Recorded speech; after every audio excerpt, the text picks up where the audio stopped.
natural is too good. But when you go through a makeover, you stay confident.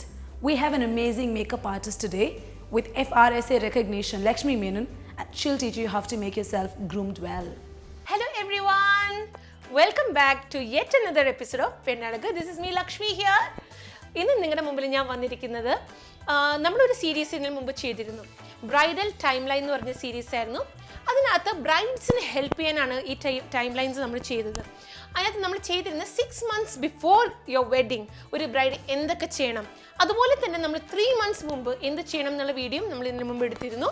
ആ ഒരു time ലൈനിൻ്റെ continuation series ആയിട്ട് ഇന്ന് ഞാൻ നിങ്ങളുടെ മുമ്പിൽ പറയുന്നത് ഒരു മാസം മുമ്പ് ഒരു ബ്രൈഡ് എന്തൊക്കെ ചെയ്തിരിക്കണം എന്നുള്ള ടിപ്സ് ആയിട്ടാണ് ഇന്ന് ഞാൻ നിങ്ങളുടെ മുമ്പിൽ വരുന്നത്. വളരെ സ്പെഷ്യലാണ്, കാരണം ബ്രൈഡ്സിന് വേണ്ടിയിട്ട് ഒരുപാട് ബ്രൈഡൽ സീസണൊക്കെ വരികയാണ്. ഡിസംബറിലും ജാനുവരിയിലൊക്കെ ഒരുപാട് കുട്ടികൾ കല്യാണം കഴിക്കുമ്പോൾ, അപ്പം ഒരുപാട് പേർക്ക് ഈ ടിപ്സ് വളരെ ഹെൽപ്ഫുൾ ആവും എന്ന് ഞാൻ വിശ്വസിച്ചുകൊണ്ടാണ് ഈ സീരീസ് നിങ്ങൾക്ക് വേണ്ടി ഞാനിത് പെണ്ണഴകിൽ കൂടെ മുമ്പിലോട്ട് കൊണ്ടുവരുന്നത്. ഫസ്റ്റ് തന്നെ ഞാൻ പറയാൻ പോകുന്നത് എന്താണെന്ന് വെച്ചാൽ, ബ്രൈഡ്സിന് ശ്രദ്ധിക്കേണ്ട ഒരു കാര്യം, ഭയങ്കര സ്ട്രെസ്ഡ് ഔട്ടാണ്. എല്ലാ ബ്രൈഡ്സും സ്ട്രെസ്ഡ് ഔട്ടാണ്. മേക്കപ്പ്, സ്കിൻ കെയർ എന്നൊക്കെ ആലോചിക്കുമ്പോൾ തന്നെ ടെൻഷനാണ്. ഫസ്റ്റ്ലി ഡീറ്റോക്സ് ചെയ്യുന്നത് വളരെ ഇമ്പോർട്ടൻ്റ് ആണ്. നമ്മുടെ ഇൻറ്റേർണൽ വൈസും നമ്മൾ ഡീറ്റോക്സ് ചെയ്യുന്നത് വളരെ ഇമ്പോർട്ടൻ്റ് ആണ്. അതുകൊണ്ട് ഒരു മാസം മുമ്പ്, കല്യാണത്തിന് മുമ്പിൽ സ്റ്റാർട്ട് ഡീറ്റോക്സിങ് യുവർ ബോഡി. വളരെ ഇമ്പോർട്ടൻ്റ് ആണ്, കാരണം നമ്മുടെ ടോക്സിൻ ബിൽഡപ്സ് പോകുമ്പോൾ തന്നെ നമ്മുടെ സ്കിന്നൊരു ഹെൽത്തി ഗ്ലോ വരാൻ സാധിക്കും. പക്ഷേ അത് ഓവർനൈറ്റ് സംഭവിക്കുന്നൊരു കാര്യമല്ല. അതുകൊണ്ട് രാവിലെ എണീറ്റതിന് ശേഷം ഇത്തിരി ഇളം ചൂടുവെള്ളം, ഇത്തിരി നല്ല ശരിക്കും പറഞ്ഞാൽ സ്റ്റാർട്ട് വിത്ത് ലൈക്ക് ഒരു കപ്പ്, അതിൽ നിന്ന് നമുക്ക് ഒരു 1/2 ലിറ്റർ വെള്ളമെങ്കിലും വാം വാട്ടർ കുടിക്കുക എന്നുള്ളത് ഒരു ശീലം വെക്കുക. കാരണം that will help to give radiance, സ്കിന്നിന് റേഡിയൻസ് കൊണ്ടുവരാൻ അത് സഹായിക്കും. നിങ്ങൾക്ക് അതിനകത്ത് ലെമൺ ടേസ്റ്റ് ഇഷ്ടമാണെങ്കിൽ അതിനകത്ത് കുറച്ച് ലെമൺ സ്ക്വീസ് ചെയ്ത് നിങ്ങൾക്ക് കുടിക്കാൻ പറ്റുകയാണെങ്കിൽ വളരെയധികം നന്നായിരിക്കും. So start detoxing for your skin care benefits on your bridal day.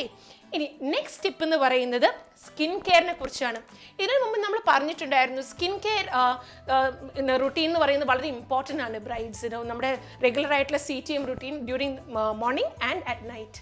പക്ഷേ ഈ ഒരു മാസം മുമ്പ് ടൈമിൽ ഷോർട്ട് ടൈമാണ്, കാരണം സ്കിന്നിന് ശരിക്കും റിപ്പയർ ചെയ്യാനൊക്കെ അതിൻ്റെ റിസൾട്ട്സ് വരാൻ ഒരു 2-3 മാസമെങ്കിലും പിടിക്കും. അപ്പം നമ്മൾ പുതിയ സ്കിൻ കെയർ റുട്ടീൻസ് ഒന്നും പുതിയ പ്രോഡക്റ്റുകൾ ട്രയലൊന്നും ഈ സമയത്ത് നിങ്ങൾ നോക്കരുത്. വളരെ ഇമ്പോർട്ടൻ്റ് ആണ്, കാരണം നിങ്ങൾ വല്ല പ്രോഡക്റ്റ് പുതിയത് ട്രൈ ചെയ്ത് കഴിഞ്ഞാൽ ചിലപ്പോൾ റിയാക്ഷൻസ് വരും. ആ റിയാക്ഷൻസിന് റെക്ടിഫൈ ചെയ്യാനുള്ള ടൈമും ഇപ്പോൾ ഇല്ല. അതുകൊണ്ട് don't try any new skin care products that you are not aware of. നിങ്ങൾക്ക് അറിയാത്ത പുതിയ പ്രോഡക്ട്സ് നിങ്ങൾ ട്രൈ ചെയ്യരുത്. Continue with your regular routine. അടുത്ത വളരെ ഇമ്പോർട്ടൻറ്റ് ടിപ്പ് എന്ന് പറയുന്നത് ബ്രൈഡ്സിന് എന്ന് പറഞ്ഞ നെയിൽസ് ആണ്. കാരണം അവരുടെ ജനറലി ചിലവർക്കൊക്കെ എന്താ പറയുക, ജെൽ നെയിൽസ് ഇപ്പോൾ ഒരു ഓപ്ഷൻ ഉണ്ട്. നിങ്ങൾക്ക് വേണമെങ്കിൽ ഫേക്കായിട്ട് ഒരു ജെൽ മാനിക്യൂർ ചെയ്യാന്ന് പറഞ്ഞാൽ അത് അവൈലബിൾ ആണ് ഇന്ന് കേരളത്തിൽ. പക്ഷേ ചിലവർക്ക് നാച്ചുറലായിട്ട് അത് വളർത്തുക എന്നുള്ളത് ഭയങ്കര ഇഷ്ടമാണ്. പക്ഷേ ചിലവർക്ക് എന്താ പറ്റുമെന്ന് വെച്ചാൽ വളർത്താൻ നോക്കുമ്പോൾ അത് ചിപ്പ് ചെയ്ത് പോകുന്ന ഒരു ഇതുണ്ട്. പല ഡെഫിഷ്യൻസീസും, കാൽഷ്യം ഡെഫിഷ്യൻസി ഉള്ള ആൾക്കാർക്കൊക്കെ വളരെ എളുപ്പത്തിൽ ചിപ്പ് ചെയ്ത് പോകും. അപ്പം ഒരു മാസം മുമ്പ് നിങ്ങൾ start apply nail strengthening, cuticle strengthening oils. വളരെ നല്ലതാണ്, കാരണം നിങ്ങളുടെ നെയിൽസിന് സ്ട്രെങ്തൻ ചെയ്യാനും ആ നെയിൽ നിങ്ങളുടെ ബ്രൈഡൽ ഡേ ആകുമ്പോഴേക്കും വളർന്ന് നല്ല സ്ട്രോങ് ആയിട്ട് ഇരിക്കാനും വളരെ നല്ലത്. കാരണം നെയിൽ പോളിഷൊക്കെ ഇടണ്ടേ, മെഹന്തിയൊക്കെ ഇട്ട് നെയിൽ പോളിഷൊക്കെ ഇടണ്ടേ, അപ്പം നല്ല ഭംഗിയായിട്ട് ഇരിക്കണം.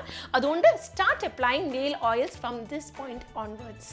ഫോർത്ത് ടിപ്പ് ബ്രൈഡ്സിന് വേണ്ടി ഇന്ന് ഞാൻ പറയാൻ പോകുന്നത് വളരെ ഇമ്പോർട്ടൻ്റ് ആണ്. കാരണം ബ്രൈഡൽ ഡേ, നിങ്ങളുടെ വെഡിങ് ഡേക്ക് നിങ്ങളുടെ സ്കിൻ വളരെ ഇമ്പോർട്ടൻ്റ് ആണ്. കാരണം നിങ്ങളുടെ സ്കിൻ എങ്ങനെ ഇരിക്കുന്നു അതുപോലെ ഇരിക്കും നിങ്ങളുടെ മേക്കപ്പ് എങ്ങനെ ഇരിക്കുന്നു എന്നുള്ളത്. ഫൈനൽ റിസൾട്ട് ആ സ്കിന്നിൻ്റെ ഒരു ഹൈഡ്രേഷൻ ലെവൽ പോലെ ഇരിക്കും നിങ്ങളുടെ മേക്കപ്പും ലാസ്റ്റ് ചെയ്യുന്നത് എങ്ങനെയാണെന്നുള്ളത്. അത് രണ്ടും കോറിലേറ്റഡ് ആണ്.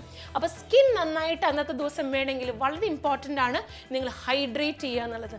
അതുകൊണ്ട് സ്റ്റാർട്ട് അപ്ലൈയിങ് ഓയിൽസ്. എത്ര പറഞ്ഞാലും എനിക്ക് എത്ര സ്ട്രെസ് ചെയ്ത് പറയണമെന്നറിയില്ല, കാരണം അത്ര ഇമ്പോർട്ടൻ്റ് ആണ്. കാരണം every night start applying night oils. Night oils ഒരുപാടുണ്ട് മാർക്കറ്റിൽ മേടിക്കാൻ.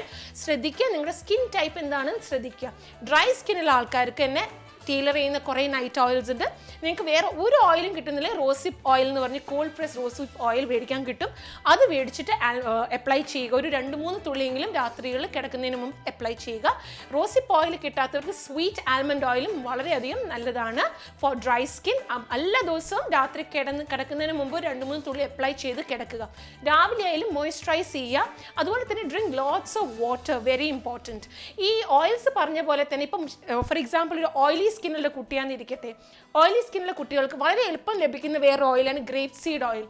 Cold press grape seed oil നിങ്ങൾക്ക് രാത്രി ഒരു 2-3 തുള്ളി അപ്ലൈ ചെയ്ത് കിടക്കുകയാണെങ്കിൽ നിങ്ങളുടെ സ്കിൻ ബ്രൈഡൽ ഡേ ആകുമ്പോഴേക്കും നല്ല ഹെൽത്തി ആൻഡ് ഗ്ലോയിങ്, ആ സ്കിന്നിന് റിക്വയർഡ് ആയിട്ടുള്ള മോയ്സ്ചറൈസിങ് ബെനിഫിറ്റ്സ് ഒക്കെ നിങ്ങൾ കൊടുക്കുന്നുണ്ട്. അതുകൊണ്ട് തന്നെ മേക്കപ്പ് ലാസ്റ്റ് ചെയ്യാനും സ്കിന്നിന് ഒരു ഹെൽത്തി ഗ്ലോ കിട്ടാനും വളരെയധികം എളുപ്പമാണ്.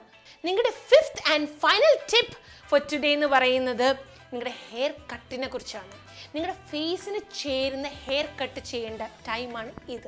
കാരണം വെച്ചാൽ എന്തെങ്കിലും റെക്ടിഫിക്കേഷൻ ഉണ്ടെങ്കിൽ നിങ്ങൾക്ക് ഇപ്പോൾ ചെയ്യാം. നിങ്ങൾക്ക് മുടിക്ക് അത്യാവശ്യം കുറച്ചും കൂടെ ഒന്ന് വളരാനും ടൈമുണ്ട്.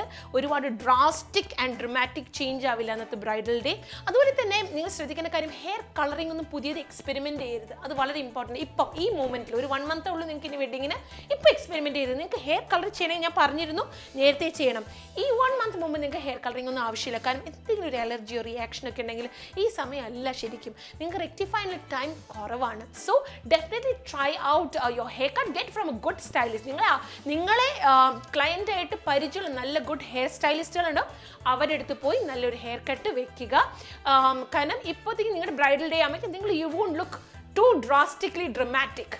അത് വളരെ ഇമ്പോർട്ടൻ്റ് ആണ്. So get your hair cut right now. So നമ്മുടെ 1 മന്ത് ബിഫോർ ഒരു ബ്രൈഡിന് വേണ്ട ടൈം ലൈനിൽ 1 മന്ത് ബിഫോർ വെഡിങ് ടിപ്സ് തീർന്നു. ഇനിയും നമുക്ക് അടുത്ത പെണ്ണഴക എപ്പിസോഡിൽ മോർ ടിപ്സ് ഫോർ ബ്രൈഡ്സ് വരുന്നതാണ്. Until next time, this is me Lakshmi signing off. Ta-ta!